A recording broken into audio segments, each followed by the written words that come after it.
جولة في ذكريات الماضي ورحلة عبر الزمن. هنظبط مؤشر الرحلة على 1900.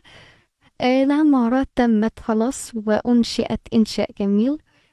صاحب العمارة عايز يسكنها فبيعمل إعلان. جدي بيشوف الإعلان بيروح له بيقول له أنا عايز الشقة. فبيقول له اسمك ايه؟ قال له عطية أبو حاتم. فقال له الاسم مش مصري، قال له تركي شامي.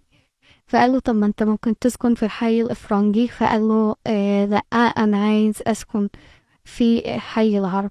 فقال له خلاص ماشي. إيه سكن في العمارة. وبعد فترة توفى، فزوجته قررت إنها تاخد نص الشقة بس، مش عشان الإيجار، بس السبب زي المسلسلات الهندي كده.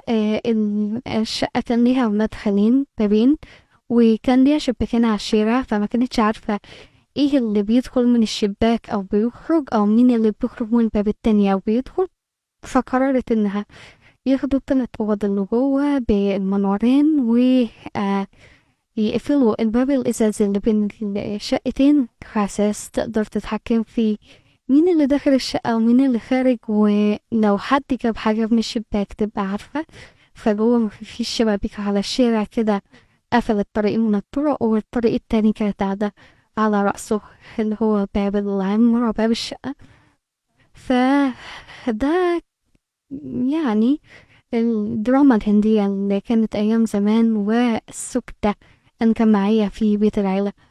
آه بعد كده قامت حرب 56 و67، والعمارة ما شاء الله تبارك الله يعني ما أصابهاش أي شيء، مع إن المحافظة كانت نكست العماير كلها.